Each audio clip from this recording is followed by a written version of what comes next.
you have to get involved in something that you are passionate about. And that is key. Being passionate is key because you Otherwise, don't. it's just work. Exactly.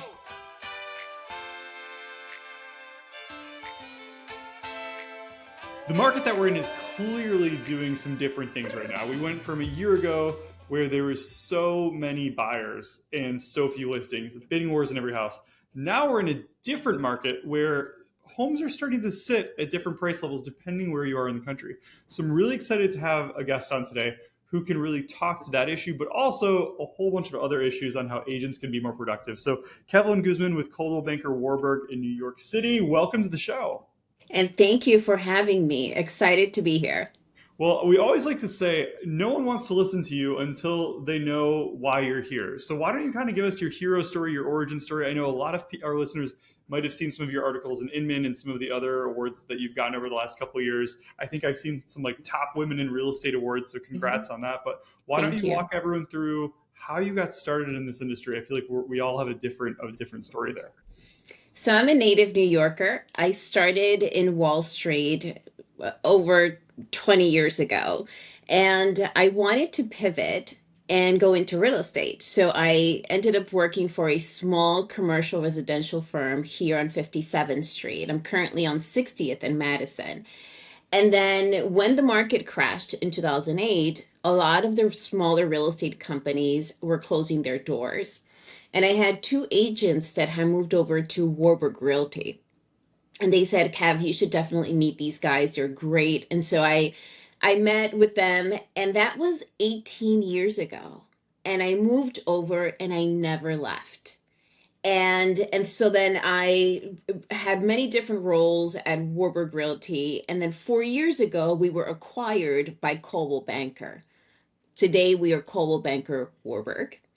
And a year and a half ago, I stepped into the role as regional vice president for Coldwell Banker Warburg. And so my job here has been growth, strategy, and really just getting the name out there. So for me, it has been just a rewarding career trajectory. I started off all on anything that has to do operations. That was me. But over the years, I worked closely with agents and seen all of the different, um, excuse me, all of the different things that the industry have has gone through.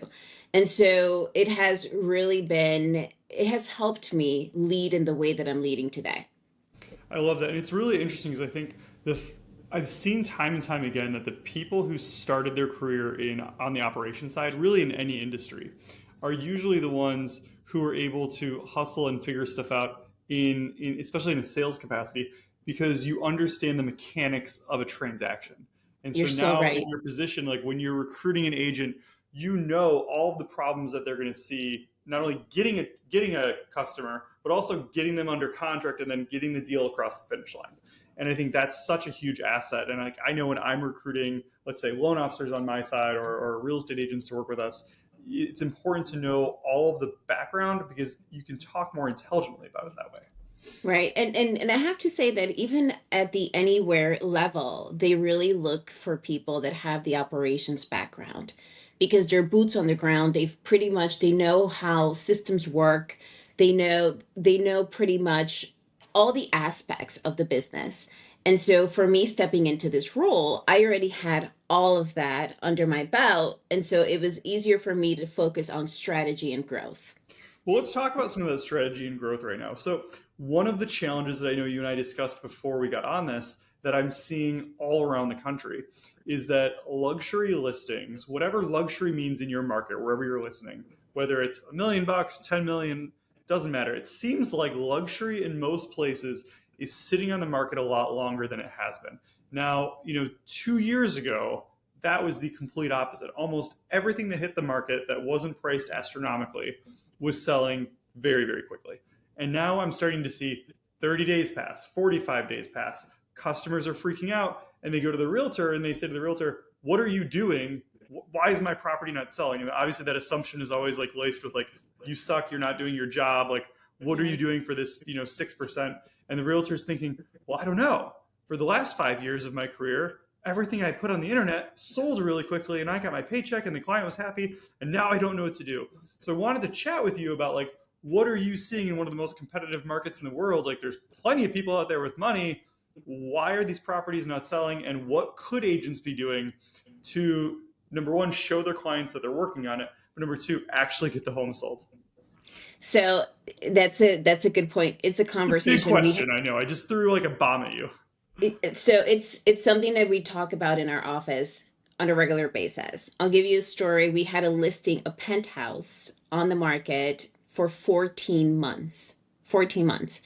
And we literally threw everything at this listing. And we recently got it into contract. And so we're really happy, but it took everything to get this sold.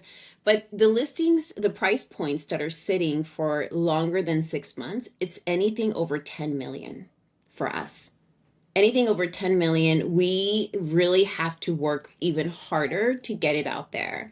And What do even you, still with all of that, it sits in the market for a while. so for in your market, and I think this will apply to anyone listening, like when you're initially sitting down taking that listing for a luxury seller, what kind of timelines are you guys discussing without freaking them out and wanting that having them think about using another agent? Because like I feel like it's a delicate balance of like the honest answer is that luxury listings typically take longer, and this is the timeline that we would expect. However, you give them a long timeline, and all of a sudden they then go and waste their time and accidentally list with some brand new agent who says, I can get this sold and no problem, this will sell in 30 days, which is bad information, but obviously gets the listing away from you, which isn't good. How do you combat Right. So the data never lies. So that's how we start. We start with a market report that really shows them where to price it. And if they say to us, well, look, this agent is saying that I can sell it for X number of dollars in 3 months, then we will then show them what the market is telling us. And that is really the first step, right? The data never lies. Let's look at the numbers. Let's give you some comps, and then we can decide from there. But we want to make sure that we are telling our sellers the facts before anything else, not this magical number that we think we can get for them just because we want the listing. And so then we have to make it clear that maybe 3 months from now, 2 months from now, we have to do a price reduction. Those price reduction conversations have to be a part of the initial discussion. I love that. And I think that's probably where in any price range, I think realtors are really dropping the ball. Because if you go to have that price reduction conversation when there's a problem and when people are already upset, you're already starting off on a bad foot. But if that's Right? all in the paperwork up front, if that's in your presentation up front and you're walking them through, hey, confidently, I've done this 100 times. I'm here to lead you. Here's what the numbers say, and this is going to be our proven plan because the market could shift as the property's on the market. If that happens, this is what we're going to do. Are you on the same page? Yes or no? Right. And you have to set the expectations on day one, right? Because if you then in 2 months come to them and say we have to do a price reduction, and it's the first time they're hearing about it, I would understand why they would want to go with another broker, right? You have to set the expectations on day one, I love especially in a that. market like this. I love that. Now, I know that where you are, um, it's super competitive, but I think most agents feel that wherever they are is super competitive. Yes. I know you wrote an article in Inman, and one of your major points was that agents really need to have a way to expand outside of their zip code or outside of their main area, whatever that main area is, without diluting their brand. And I wanted to talk about that because I think half of the collective wisdom in our industry for years has said you have to focus somewhere, you have to focus somewhere. But now we're in this place where, like, I mean, I'm here, I have family in New York, I have family in Florida, I have family in Europe, and I wanna help all of them. What does that look like for me as a sales professional without dilute? How can I do that successfully without diluting my brand and having people here think that I'm not focused here? Well, so in New York City, historically, most people worked an area. So if you were an Upper East Side agent, that was your focus. You didn't go north of 95th Street. You never went to Brooklyn, right? So and Tribeca, maybe so. And so what's happened over the years is that those folks that work the Upper East Side, some of those, let's just say, if they sold an apartment 40 years ago, the children of that seller may now want to live in Brooklyn. And you need to pivot and be able to service those children or even the grandchildren. And so what's happened over the years is that other pockets, other markets, neighborhoods in the city have become desirable. And when an agent is just focused on one neighborhood, what ends up happening, you lose that business because you can't service them. And so, how do you market yourself as an agent in New York City versus an Upper East Side agent? And the way to do that is to service those buyers and sellers without turning the business away, but also marketing yourself as an agent that can provide that service, not just an Upper East Side agent. That makes sense. So how let's go beyond, like, let's say New York City. So like let's say I'm working with you, you're my client, I love you, we're close, but I find out that you, oh my gosh, you had a job change, a divorce, or something big happened, and you're going to be moving across the country, across the world. Like, what is my what does my marketing need to be beforehand to you and throughout that process to make sure you know that you can still have me as your first phone call, regardless if I'm physically going to be the one that's opening doors for you in LA or London? So the thing I say to our agents, be a connector, right? You're not just selling homes, you are also connecting people. So if you have, let's say, someone that you know, an agent in LA, because obviously you're not going to transact in LA, but let's just say you have an agent in LA. And also this is great for referral businesses as well. Connect your buyer to someone in LA. Stay part of that transaction, right? And then make sure that they know that you know LA as well. So let's just say somebody says to you, I want to live in San Francisco. Do your homework, right? Guide them, but also connect them to an agent in San Francisco that can help them. That if it's someone that's moving to another part of the country, connecting them is the best way to be relevant and show that you have expertise outside of your state or neighborhood. Yeah, and I think part of that too is like having that real conversation with your friend, not just your customer, to let them know what this looks like, and to let them know, like, hey, part of my job is to network with agents all around the world, and I have my favorite people in the 25 top cities that people exit New York for, or that people move back and forth from.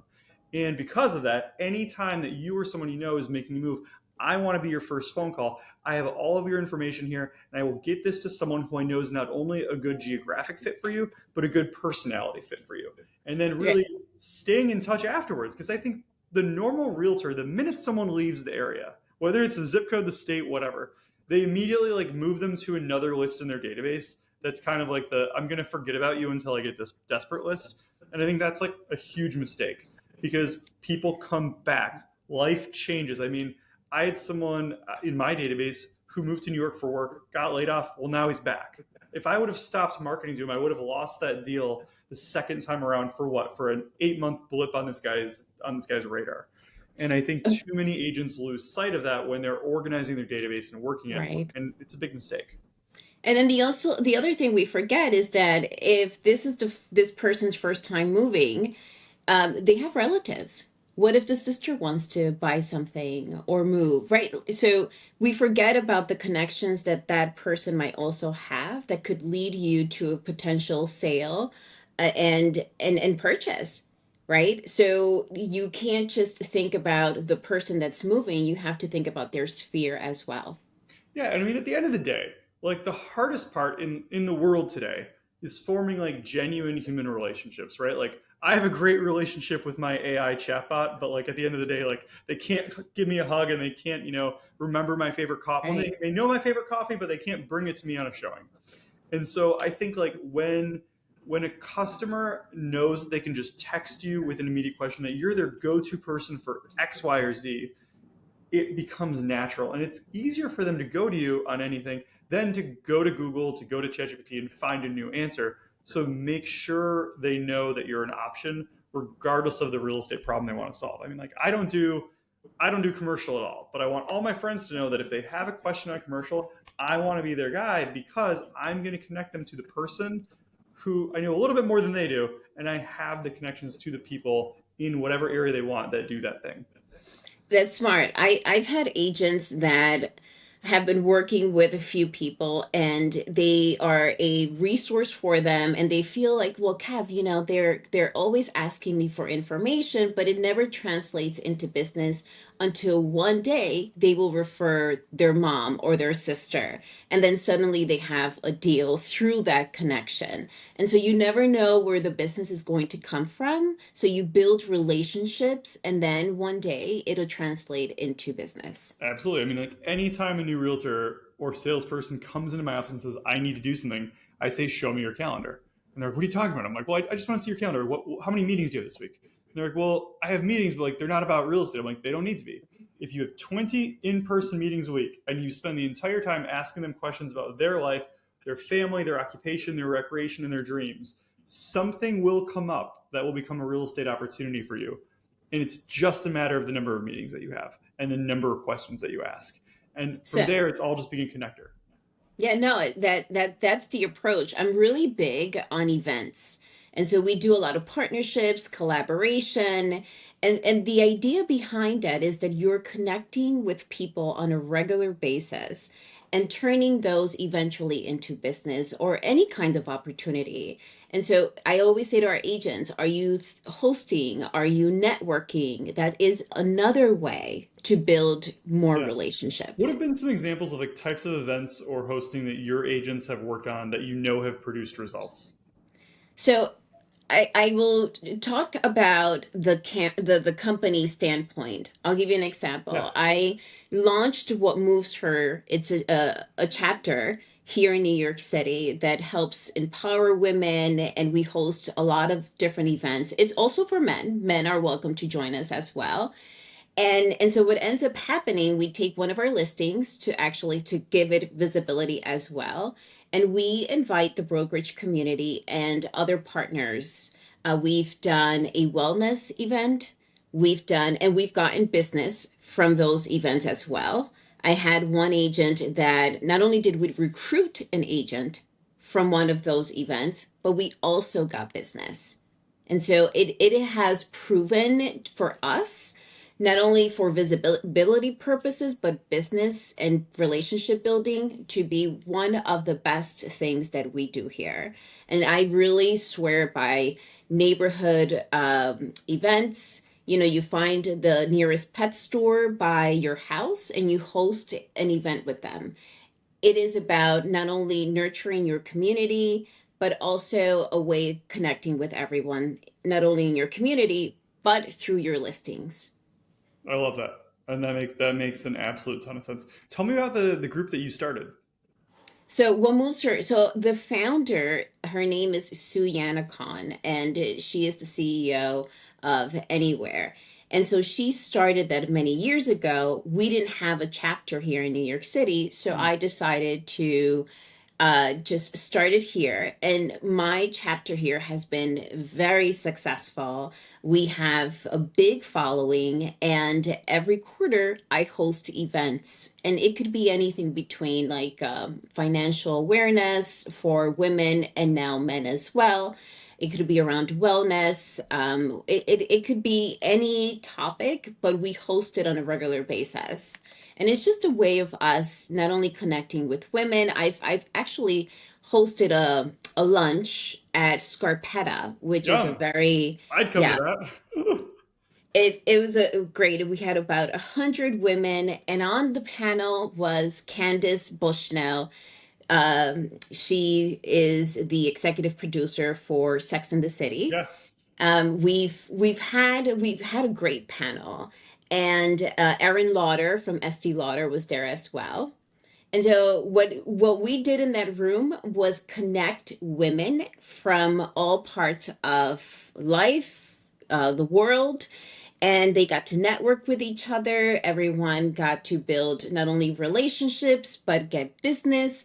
And so those are the types of events that I like to do, where we're connecting people.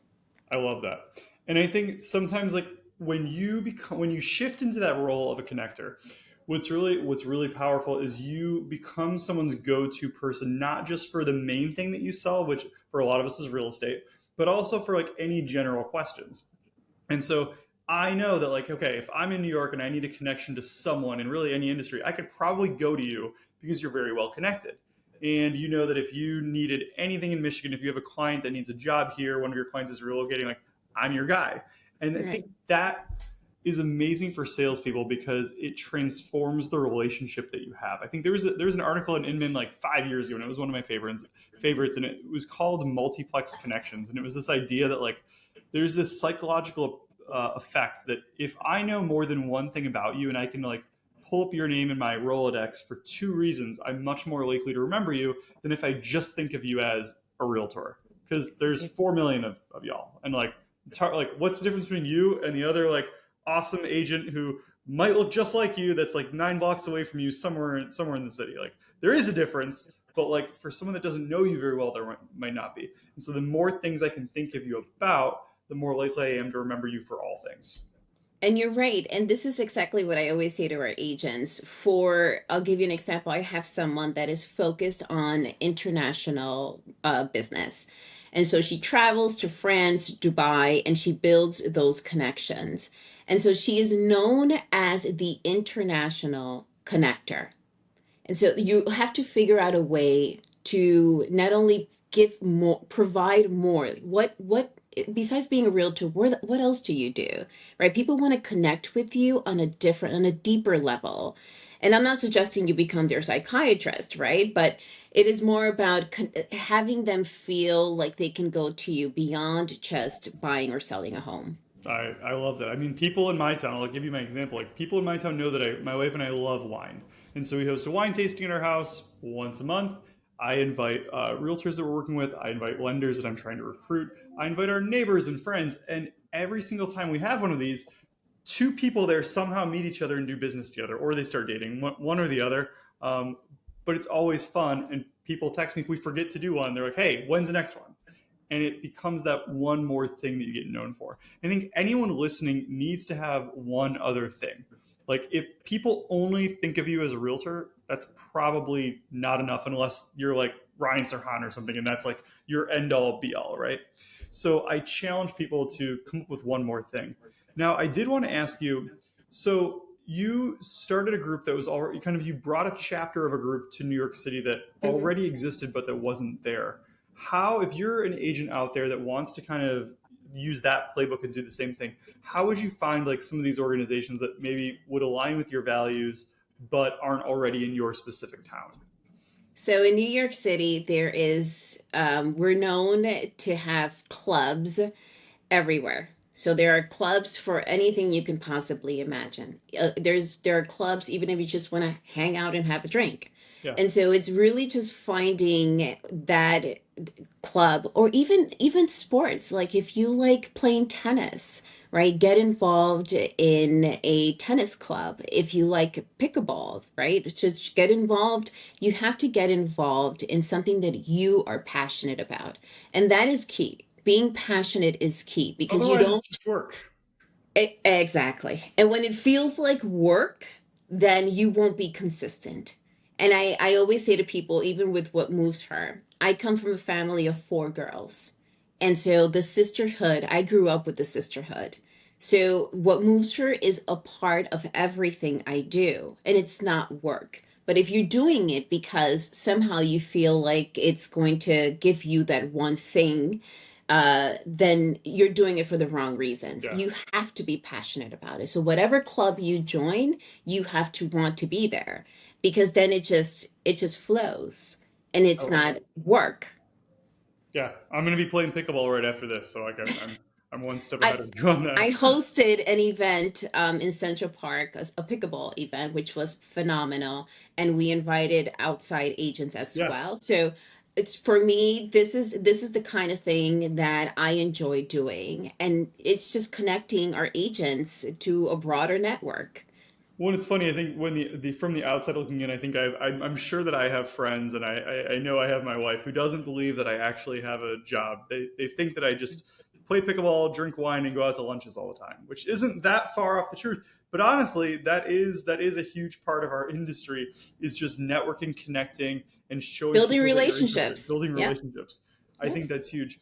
Okay, the last thing I wanted to kind of grill you on is you in one of your articles, you mentioned that right now, especially for some of these homes that aren't selling, it's not that it's the house; it's that we've lost the ability to tell stories and to really show people like what the opportunities and what their life could be like beyond the house.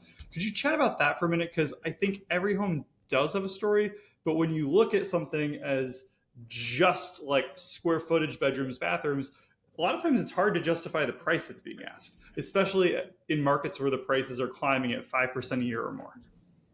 So we have to find an angle. And how do we find that angle? I always say maybe it's not the listing itself. Maybe it is everything around it. Maybe it is that it's across the street from Central Park.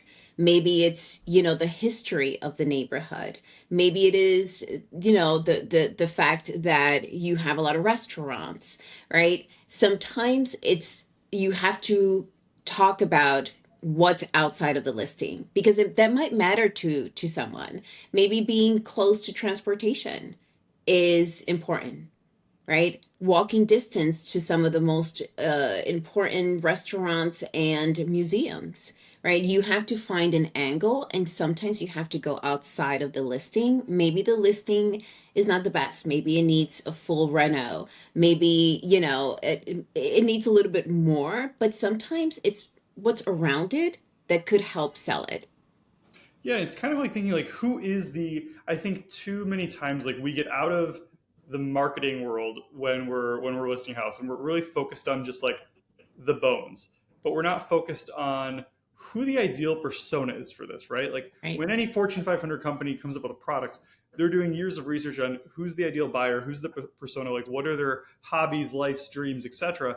And then you craft your marketing campaign around that. And I think Mhm. every home, regardless, and its flaws, each cater towards a slightly different type of person. But a lot of times, like all of our marketing is the same. Like we take the same marketing approach that either we or our brokerage uses, and we use it for every single house. And then the really nice houses we do a little bit extra for. But I think we're losing out on this ability Right. to really think about like who's the ideal person for this. And it usually starts with who is the seller and what are they into and like what's their story and why did they buy this house originally, like why were they excited. And I think if you're an agent you should ask the seller that every single time because it's going to guide your marketing strategy for that next buyer. And I'll give you an example. We had a listing, and the seller was French. The listing was absolutely beautiful. You walked in and it just transported you to a different time in France. And she had met with other agents who told her, you have to get rid of everything. You have to paint everything white. And it took away from some of the most important things that gave the apartment a character. And so we were sort of like, no way, leave it as is. And we sold it in 14 days for close to $6 million. And so you have to think that the buyer that is going to want that apartment also is from maybe that time and maybe an international buyer, right? And so you have to make sure that you're telling that story. We did a beautiful video for it, but what was beautiful about the video was the story behind it. You have to get agents, realtors have to get better at telling the story. Well, it's super interesting because you have staging and you have remodeling and you have a lot of these things that realtors oftentimes have in their tool belt, and they're very important tools that you can use appropriately. But to your point, you don't want to strip away all of the essence and the vibe, because then you have less to market, right? Like Right. if there's 30 other properties on the market and they all look like that, might mean that the market for those properties isn't as high right now. So I think Right. that's a great lesson to realtors, is that you don't want to take away the soul of a property, because that also takes away a lot of your marketing opportunity. Well, Kevin, this has been awesome. If someone is, if someone has, if someone's a realtor and they want more information about Coldwell Banker, how would they get a hold of you? Or if someone is moving to New York and they need a great agent, how would they get a hold of you? Of course. So my email, which is the best way to get a hold, and also I'll give you my Instagram handle, but my email is kevelyn.guzman@cbrealty.com. And my Instagram handle is Kevelyn Guzman. Very easy and simple. Awesome. Well, thanks for spending time with us today. We appreciate it. Thank you for having me.